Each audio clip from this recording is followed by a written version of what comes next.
صلی اللہ علی محمد صلی اللہ علیہ وسلم اللہم صل علی محمد النبی الأمی وعلی آلہ وسلم تسلیما۔ اعوذ باللہ السمیع العلیم من الشیطان الرجیم، بسم اللہ الرحمن الرحیم، والصلاۃ والسلام علی رسولہ الکریم۔ بخاری شریف باب مواقیت الصلاۃ، اور ظہر کی نماز کے اوقات کے بارے میں ہی آج کی ہماری حدیث بھی ہوں گی، اور آج کا باب پچھلے باب کا ہی بھی تسلسل ہے، اور عنوان ہے الابراد بالظہر فی السفر، کہ سفر میں ظہر کی نماز کو ٹھنڈے وقت میں ادا کرنے کا بیان، کہ گرمیوں کے موسم میں ظہر کی نماز اگر ہم سفر میں ہیں تھوڑی تاخیر کر کے پڑھنی چاہیے۔ یہ صرف حالت اقامت سے متعلق ہی نہیں تھا کہ ہم مقیم ہیں تو ہم ٹھنڈا کر کے پڑھیں، بلکہ سفر میں بھی جو ہے ظہر کی نماز کو قدر تاخیر سے پڑھنا بہتر ہے۔ حدیث نمبر 514 ہے، اور یہ حضرت ابو ذر غفاری رضی اللہ تعالیٰ عنہ سے ہی روایت ہے۔ فرماتے ہیں قال کنا مع النبی صلی اللہ علیہ وسلم فی سفر، کہ ہم ایک سفر میں نبی کریم صلی اللہ علیہ وسلم کے ساتھ تھے۔ فَأَرَادَ الْمُؤَذِّنُ أَن يُؤَذِّنَ لِلظُّهْرِ، تو مؤذن نے ارادہ کیا کہ ظہر کے لیے اذان دے۔ فقال النبی صلی اللہ علیہ وسلم، تو نبی صلی اللہ علیہ وسلم نے فرمایا ابرد، کہ ذرا ٹھنڈا ہو جانے دو، کہ تھوڑی تاخیر کرو۔ ثم اراد ان يؤذن فقال له ابرد، پھر انہوں نے ارادہ کیا اذان دینے کا، تو آپ نے فرمایا کہ تاخیر کرو، ٹھنڈا ہو لینے دو۔ حتی رأینا فی الطلول، یہاں تک کہ ہم نے ٹیلوں کا سایہ دیکھا، جو ہم پچھلی حدیث میں بھی پڑھ چکے ہیں۔ فقال النبی صلی اللہ علیہ وسلم، تو نبی صلی اللہ علیہ وسلم نے فرمایا ان شدت الحر من فیح جہنم، کہ گرمی کی شدت جو ہے یہ جہنم کی بھاپ کی وجہ سے یا جہنم کے سانس لینے کی وجہ سے ہے۔ فاذا اشتد الحر فابردوا بالصلاۃ، اور جب گرمی زیادہ ہو جائے تو نماز میں تاخیر کرو۔ تو یہ وہی حدیث ہے جس کی تفصیل ہم پیچھے پڑھ چکے ہیں۔ اب اگلی حدیث پہ چلتے ہیں، حدیث نمبر 515۔ پچھلے باب میں دو باب میں ہم نے پڑھا کہ ظہر کی نماز کو گرمی میں تاخیر کر کے پڑھنا چاہیے، لیکن اس کا یہ مطلب نہیں ہے کہ ظہر کی نماز کا وقت ہی تاخیر سے شروع ہو گیا اور جو اول وقت تھا وہ ختم ہو گیا۔ اگلی حدیث سے ہمیں پتہ چلے گا کہ ظہر کا وقت جو ہے وہ تو بہرحال جیسے ہی زوال سورج کا ہوتا ہے تو اسی وقت ظہر کا وقت شروع ہو جاتا ہے۔ تو اس باب کا عنوان ہے وقت ظہر عند الزوال، کہ ظہر کے وقت کا زوال کے قریب شروع ہونے کا بیان۔ وقال جابر فرماتے ہیں کان نبی صلی اللہ علیہ وسلم یصلی بالحاجرۃ، کہ نبی صلی اللہ علیہ وسلم نے حاجرہ یعنی بالکل دوپہر کا جو وقت تھا اس وقت نماز پڑھی۔ حاجرہ لفظ جو ہے یہ ہجر سے ماخوذ ہے، اور ہجر کہتے ہیں ترک کرنے کو۔ تو دوپہر کے وقت میں جب گرمی زیادہ شدید ہوتی ہے تو لوگ راستے میں چلنا پھرنا چھوڑ دیتے ہیں، ہم دیکھتے ہیں کہ گلیاں سنسان ہو جاتی ہیں، شدید گرمی کے وقت لوگ اندر بیٹھ جاتے ہیں، تو اس وقت کو حاجرہ کہا جاتا ہے۔ تو نبی کریم صلی اللہ علیہ وسلم نے حاجرہ کے وقت یعنی جو شدید گرمی کا وقت، شدید جو سورج بالکل زوال کا وقت تھا اس وقت نماز پڑھی، یعنی اول وقت پر ظہر کی نماز پڑھی۔ حدیث ہے 515، اور حضرت انس بن مالک رضی اللہ تعالیٰ عنہ سے روایت ہے۔ فرماتے ہیں انس بن مالک ان رسول اللہ صلی اللہ علیہ وسلم خرج حین زاغت الشمس، کہ نبی کریم صلی اللہ علیہ وسلم سورج ڈھلنے کے وقت باہر تشریف لائے، یعنی بالکل جب ہم کہہ لیں نا کہ جیسے ہمارے یہاں 12 بجے سورج بالکل نصف النہار پہ ہوتا ہے اور 12:05 پہ وہ ڈھل جاتا ہے، تو یہ وہ والا وقت مراد ہے کہ جیسے ہی سورج ڈھلا تو آپ صلی اللہ علیہ وسلم تشریف لائے، فصلی الظہر، اور ظہر کی نماز پڑھی۔ فقام علی المنبر، پھر آپ صلی اللہ علیہ وسلم ممبر پر تشریف لے گئے۔ فذکر الساعہ، اور آپ نے قیامت کا ذکر کیا۔ فذکر ان فیہا امورا عظاما، تو آپ صلی اللہ علیہ وسلم نے پھر اس میں بڑے بڑے امور کا ذکر کیا۔ ثم قال، پھر فرمایا من حب ان یسأل عن شیء فلیسأل، کہ اب تم میں سے جو کوئی چاہتا ہے کہ مجھ سے کوئی بات پوچھے تو پوچھے۔ فلا تسألونی عن شیء الا اخبرتکم، جو کچھ بھی مجھ سے پوچھو گے آج میں اس کا جواب دوں گا، یعنی کوئی سوال ایسا نہیں ہوگا جس کا جواب میں نہ دوں، ما دمت فی مقام ھذا، جب تک کہ میں اس مقام پہ موجود ہوں۔ فاکثر الناس فی البکاء، تو لوگ جو تھے وہ ان کے اوپر گریا تاری ہو گیا، اور وہ اکثر یقول، اور آپ صلی اللہ علیہ وسلم بار بار یہ فرماتے رہے سلونی سلونی، کہ مجھ سے پوچھو مجھ سے پوچھو۔ فقام عبداللہ بن حذافہ السہمی، حضرت عبداللہ بن حذافہ السہمی جو تھے وہ کھڑے ہوئے۔ فقال من ابی، میرا باپ کون ہے، یعنی میرا والد کون ہے۔ قال ابو کا حذافہ، فرمایا کہ آپ کے والد حذافہ ہیں۔ ثم اکثر یقول سلونی، پھر آپ بار بار فرماتے رہے کہ مجھ سے پوچھو مجھ سے پوچھو۔ فبرک عمر علی رکبتیہ، حضرت عمر رضی اللہ تعالیٰ عنہ جو ہیں وہ دو زانو ہو گئے، اپنے گھٹنوں پہ گر پڑے آپ کے، یا یہ بھی آتا ہے کہ آپ کے قدموں میں گر پڑے. فقال، اور فرمایا، رضینا باللہ رب وبالاسلام دین وبمحمد نبی صلی اللہ علیہ وسلم. وہ بار بار یہ کہتے رہے کہ ہم اس بات پر راضی ہو گئے کہ اللہ ہمارا رب ہے، اسلام ہمارا دین ہے، اور محمد صلی اللہ علیہ وسلم ہمارے رسول ہیں. یعنی وہ بار بار یہ کہتے رہے. فسکت، پھر آپ صلی اللہ علیہ وسلم خاموش ہو گئے. ثم قال، پھر آپ نے فرمایا، عرضت علی الجنت والنار، کہ جنت اور دوزخ جو ہیں میرے سامنے حاضر کر دیے گئے.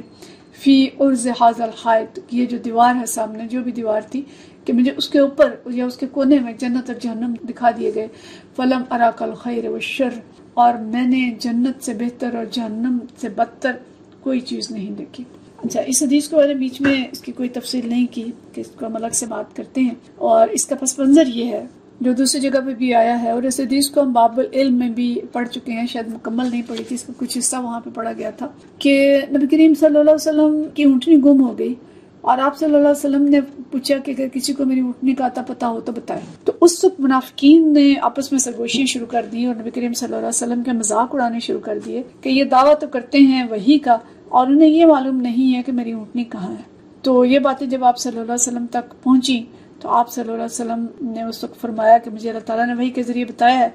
کہ میری اونٹنی فلاں درخت کے نیچے بندھی ہوئی ہے. یعنی آپ نے بتا دیا کہ اونٹنی فلاں جگہ اس کو جا کے لے آئیں. اور اس کے بعد آپ صلی اللہ علیہ وسلم ممبر پہ چڑھے اور آپ غصے میں آ گئے،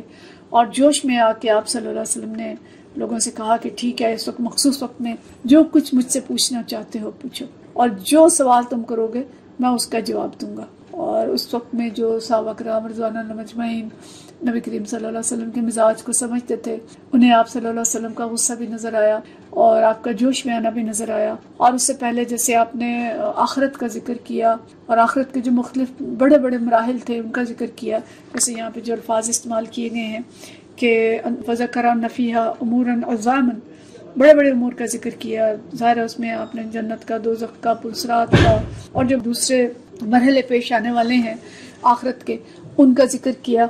تو لوگ جو تھے ان کے اوپر ایک گریہ طاری ہو گیا اور رونے لگ گئے، اور کچھ لوگوں کے اوپر گریہ جو ہے وہ نبی کریم صلی اللہ علیہ وسلم کے غصے اور جوش اور ڈر کی وجہ سے بھی طاری ہوا. تو صحابہ کرام جو تھے وہ رونے لگ گئے، اور لیکن اس سے فائدہ اٹھا کے حضرت عبداللہ بن حذافہ جو ہیں انہوں نے ایک سوال کیا، اور اس سوال کا پس منظر بھی یہ تھا